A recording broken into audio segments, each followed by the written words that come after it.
High বন্ধুরা, তোমরা সবাই কেমন আছো? আমরা তো খুবই ভালো আছি, আশা করি তোমরাও খুব খুব খুব ভালো আছো।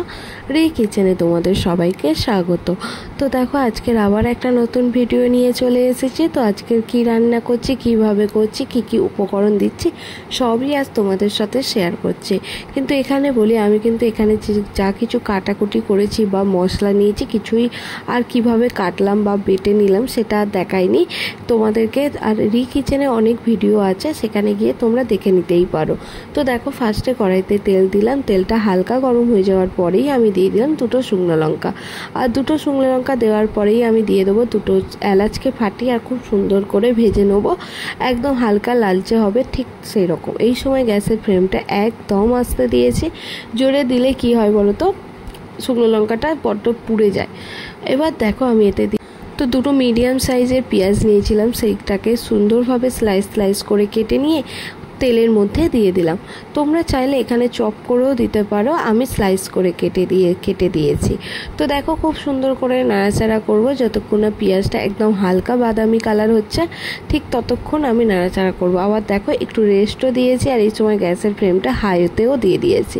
তো দেখো, 5-2 মিনিটের মতন রেস্ট দেওয়ার পরেই আমি আবার নাড়াচাড়া করব। দেখো, এইরকমভাবেই পেঁয়াজটাকে আমি ভেজে নেবো। তো দেখো, পেঁয়াজটাকে ফার্স্টে সুন্দর করে ভাজলে কি বলো তো, একটা আলাদা ফ্লেভার আসে। তো দেখো, খুব সুন্দর করে পেঁয়াজটাকে ভাজা হয়ে যাচ্ছে। একটু করে রেস্ট দেবে আর একটু করে ভাজবে, আর তোমরা সবাই পারো রান্না। আমি আর কি বলবো, আমি যেরকমভাবে করি সেই স্টাইলটা তোমাদের সাথে শেয়ার করছি। তো দেখো, আবার একটু রেস্ট দিলাম।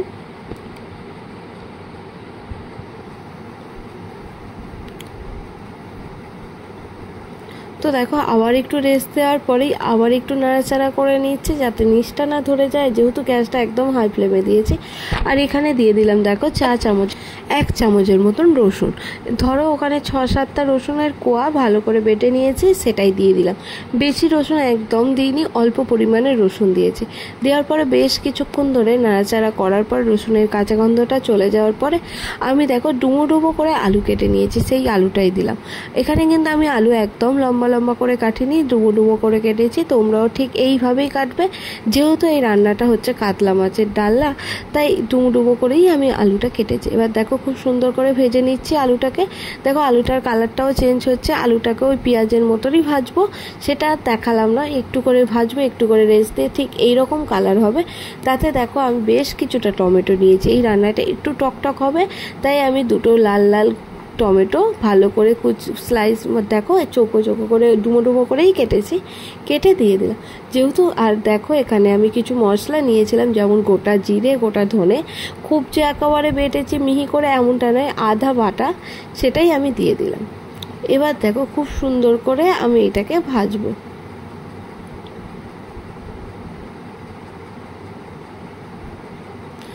দেখো, ঠিক ততক্ষণ ভাজবো টমেটোটা একদম গলে যাবে। আর এই দেখো, আমি টমেটোটা যেহেতু ডুমো করে কেটেছি, তোমরা চাইলে চপ করেও কেটে দিতে পারো। তো দেখো, আমি সমস্ত গোটা জিরে, গোটা ধনেটাকে বেটে নিয়েছিলাম, সেই মশলাটা ভালো করে নিচ্ছি। একদম সুন্দর করে ভাজা করে নিচ্ছি। তো দেখো, যে বাটা মশলাটা দিয়েছি, যেটা ভালো করে মিক্স হয়ে যায় আর কাঁচা গন্ধগুলো যাতে চলে যায়, ঠিক ততক্ষণ ধরে আমি এটাকে নাড়াচাড়া করব। আবার দেখো, এখানেও আমি 2 মিনিটের মতো রেস্ট দেওয়ার পরেই আবার নাড়াচাড়া করছি যাতে নিচটা না ধরে যায়।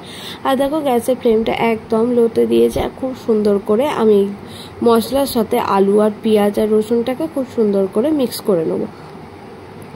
তো দেখো, খুন্তির সাহায্যে একটু টমেটোটাকে ঘেটে নেওয়ার চেষ্টা করছিলাম। তো দেখো, প্রায় অনেকটাই হয়ে গেছে মশলাটা রেডি, আর আলুটাও প্রায় অনেকটাই ভাজা হয়ে গেছে। এবার এতে আমি দিয়ে দিলাম একটু জল, কারণ জলটা দিলাম আমি, দেখো গ্যাসের ফ্লেমটাও একটু জোরে দিয়ে দিলাম। আর জল দিলাম আমি এখানে কিছু গুঁড়ো মশলা অ্যাড করব। জল না দিলে কি বলো তো, গুঁড়ো মশলাটা পুড়ে যায় বড্ড, আমার ক্ষেত্রে তো পুড়ে যায়, তো আমি সেরকম দিলাম।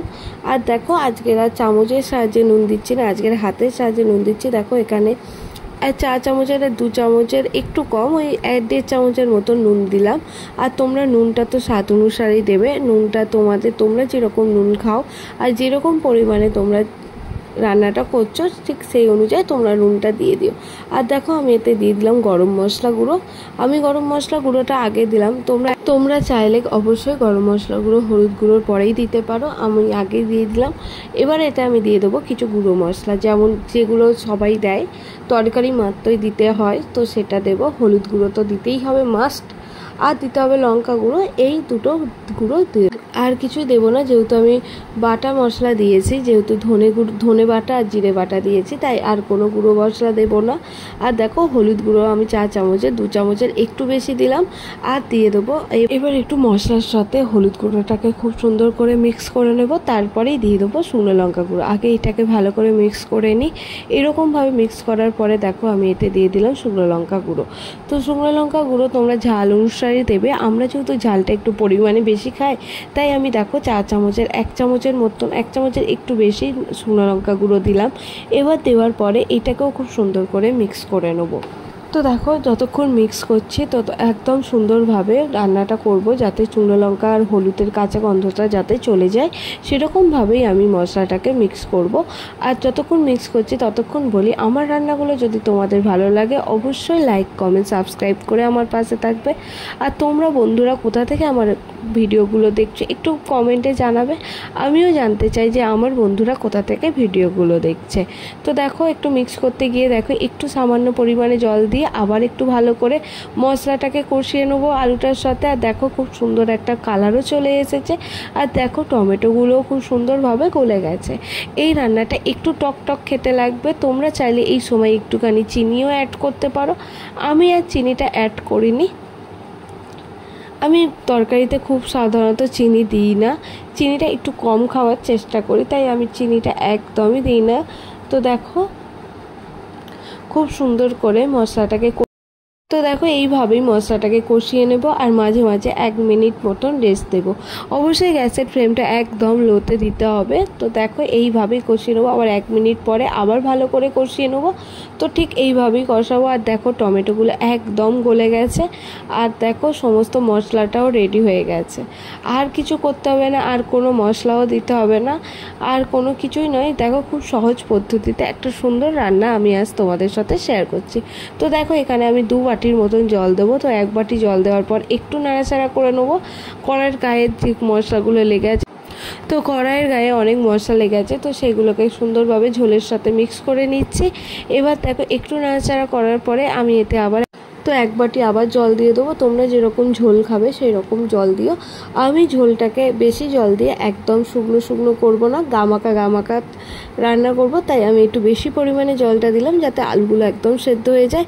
আলু যদি বা সেদ্ধ হয়ে গেছে, আর একটু আলুটা সেদ্ধ হওয়ার দরকার আছে, তাই আমি দেখো খুব সুন্দরভাবে মিক্স করে নিলাম। দেখো এবার এটাকে ফুটতে দেব। এবার আমি কিভাবে মাছটা ভাজলাম সেটাই আজ তোমাদের সাথে শেয়ার করছি। যেহেতু কাতলা মাছটা এত বড় বড় পিস এনেছে, আমি একসাথেই ভেজে। তো দেখো কড়াইতে তেলটা দিলাম, তেলটা একটু হালকা গরম হয়ে যাওয়ার পরে, না একটু বেশি গরম হতে হবে, কারণ নইলে মাছগুলো লেগে যাওয়ার চান্স থাকে।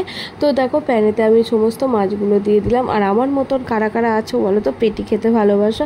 আমি পেটি খেতে খুবই ভালোবাসি, কাতলা মাছের পেটি। তো দেখো খুব সুন্দরভাবে আমি সমস্ত মাছগুলোকে দিয়ে দিলাম। অবশ্যই মাছকে আমি শুধু হলুদ আর নুনেই মাখিয়েছি, আর লঙ্কা গুঁড়ো দিইনি। তো দেখো খুব সুন্দরভাবে আমি ভালো করে মাছগুলোকে ভেজে নেবো। আর যেহেতু মাছ ভাজা তোমরা সবাই পারো, তাই আজ আমি তোমাদের পুরোটা দেখাচ্ছি না, জাস্ট একটুখানি দেখো কড়াইতে তেলেতে মাছগুলো দিয়ে দিলাম। আর একটু মাছটার নিচটা ভাজা ভাজা হয়ে গেলে, 1 পিঠ ভাজা ভাজা হয়ে গেলে আমি উল্টে নেবো। তো দেখো প্রায় অনেকটাই ভাজা ভাজা হয়ে গেছে, আর আমি একদম যে লাল লাল করবো এমনটা নয়। তো দেখো এবার আমি ঝোলটা দেখো কালারটা কেমন, কি সুন্দর একটা কালার চলে এসেছে না? তো দেখো হালকা লালচে করে ভেজেছি মাছগুলোকে, সমস্ত মাছ আর তেল সমেত দিয়ে দিলাম। এবার এইটাকে আমি 2 থেকে 5 মিনিট মতন ফুটিয়েই গ্যাসটা বন্ধ করে দেবো। তো দেখো এইভাবে এই রান্নাটা করলে এত সুন্দর একটা টেস্ট আসে, কি বলবো। তোমরা এই সহজ পদ্ধতিতে একবার রান্নাটা করে দেখতেই পারো, খুব সুন্দর একটা টেস্ট আসবে, আর খেতেও দুর্দান্ত হবে।